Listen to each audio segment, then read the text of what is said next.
Hey parents, let's talk about screen time versus unstructured child-led play.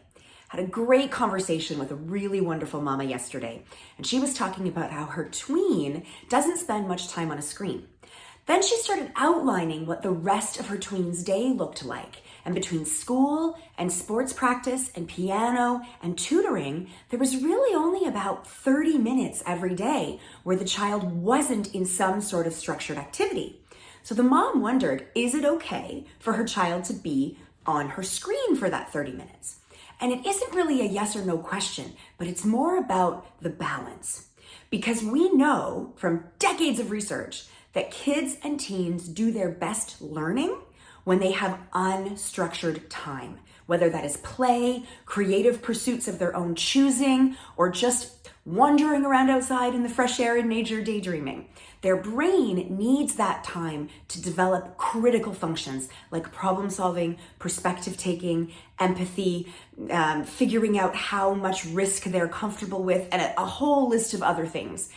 So if you take a look at your child's schedule and you realize that in their entire 24 hours after you've accounted for sleep and school, there's only a very small window of time that isn't structured by an adult. And even things like soccer practice, that's adult led, right? Dance practice, that's adult led. Yes, it's exercise. Yes, it might be fresh air, but it's still adult directed.